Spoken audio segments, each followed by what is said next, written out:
আবার অনেক দল আছে তাদের নাকি ব্যাংকও আছে। তো বিএনপির তো কোনো ব্যাংক নাই। বিএনপির কোনো ব্যাংক আছে? বাংলাদেশের এটা জনমুখে প্রচারিত, এটা সবার যারা আছে তাদের নাকি ব্যাংক আছে। তো তাদের যদি ব্যাংক থাকে তাহলে তাদের দলের সদস্যদের ঋণ খেলাপি হওয়ার তো সুযোগ নাই। আসলে জামাত ইসলামীর এরকম কোনো ব্যাংক নাই।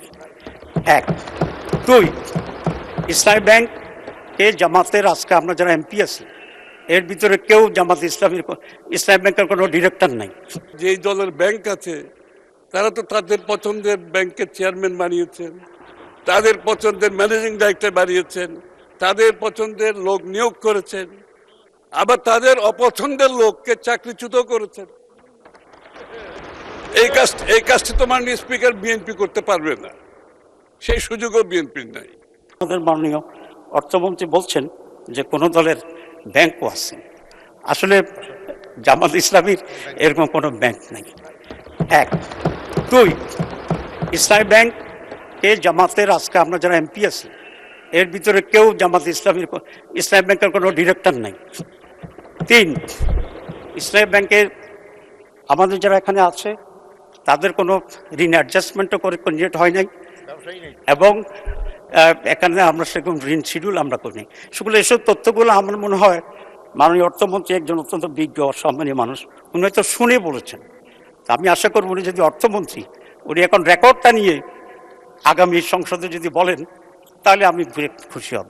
এবং ইসলামী ব্যাংক কতিপয় সৎ উদ্যোগী মানুষের ফসল ছিল, এবং অল্প সময় ইসলামী ব্যাংক সারা এশিয়ার বেসরকারি খাতের 1 নম্বর ব্যাংক হয়েছে কয়েকবার।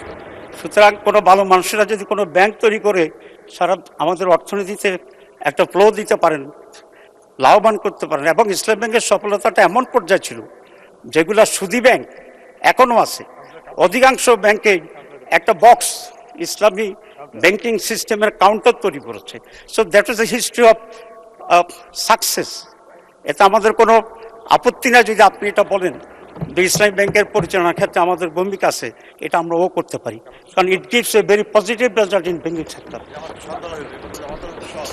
এখন এটার কারণটা কি? কারণ হচ্ছে জামাত গুড ম্যানেজমেন্ট, সততা, এফিসিয়েন্সি, রাষ্ট্র পরিচালনায় হোক বা কোনো প্রতিষ্ঠান পরিচালনায় হোক, এটাতে বিশ্বাস করে। আর তিনটার জন্য যদি একসাথ হয়, এফিসিয়েন্সি থাকে, সততা থাকে এবং পরিশ্রম করে, তাহলে যে কোনো প্রতিষ্ঠানে গ্রো করবে, এটা আমরা চাই। আজকে সরকারি দল এই তিনটি বিষয়কে এনশিওর করে যদি বাংলাদেশকে উন্নতির দিকে নিয়ে যেতে পারেন, আমরা অবশ্যই ওয়েলকাম করবে, মানুষ ওয়েলকাম করবে, এবং এটা সকলের জন্য কল্যাণকর। সুতরাং আমরা ওইদিকে অগ্রসর হই। রাজাকার আলবরেজের কথা বলছেন, this are very dead issue. কেন বলছি? আজকে আমরা এখানে বসে আছি, আমরা তোকে রাজাকার ছিলাম না, আমরা তোকে আলবদর ছিলাম না। We are the leadership in Jamaat Islam. যদি আপনি সেভাবে মুক্তিযুদ্ধের কথা বলেন, আমিও একজন শিশু মুক্তিযোদ্ধা। আমার বাড়ি বর্ডারে, বাড়ি একটু বড় ছিল। যারা মাইগ্রেট করতে ইন্ডিয়াতে, তারা প্রথমে সে আমাদের উঠানে ইত্যাদি আশ্রয় নিত, আমাদেরকে কিছু নাস্তা খাওয়াতাম, আর সেনাবাহিনী টহল দিচ্ছে কিনা এটা পাহারা দিতাম। যখন সেনাবাহিনীরা টহল থেকে একটু দূরে থাকতো, আমরা ওদেরকে গাইড করতাম যে তারা যেন ইন্ডিয়া পার হয়ে যেতে পারে। তো সুতরাং ওইভাবে কেউ ওই দাবি করার কোনো কারণ নেই। আর কোন দলে নাই। শেখ সাহেবের আওয়ামী লীগ যেটা ছিল, যারা সোল দাবি করে, তারা মাওলানা নুরুল ইসলাম সাহেবকে মন্ত্রী করেছে না?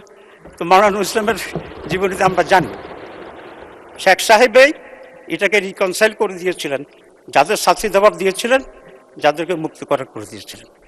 শহীদ প্রেসিডেন্ট জিয়াউর রহমান এসে এটাকে আরও বেশি কনসিল করেছেন, কারণ ওনার যে মন্ত্রিসভা, সেই মন্ত্রিসভাতে শাহজিউর রহমান সাহেব ছিল।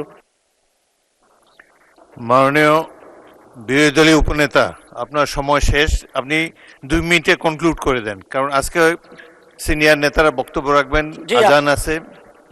2 মিনিটে শেষ করেন দয়া করে। 2 মিনিটে শেষ করছি। তো সুতরাং কথা তো অনেক বলতে হচ্ছে ওনাদের বক্তব্যের জবাব দেওয়ার জন্য। তবে আমি শেষ করব, কথা আরো বলা যাবে যদি প্রয়োজন হয়। আপনি দুটো বিষয়ে মাননীয় প্রধানমন্ত্রী আপনার দৃষ্টি আকর্ষণ করতে চাই। 91 সালে জামাত ইসলামী সহযোগিতায় বিএনপির সরকার গঠন করেছিল। আমাদেরকে মন্ত্রিত্ব দেওয়ার জন্য বলা হয়েছিল, কিন্তু আমরা সেটা গ্রহণ করিনি।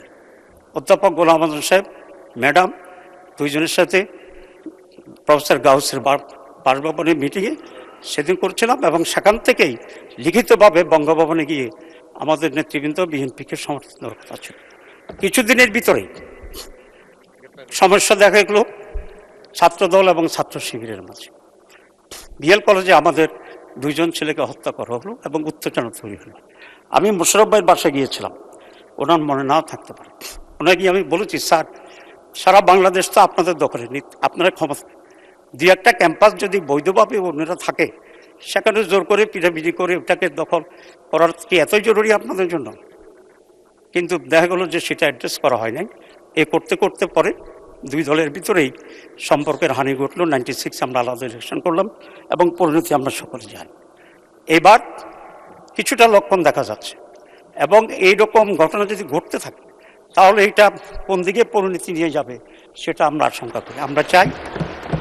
আমরা চাই এই সংসদ, এই সরকার, আমরা সকলে মিলে একটা সুস্থভাবে, সুস্থ ধারায় কন্টিনিউ করতে থাকি।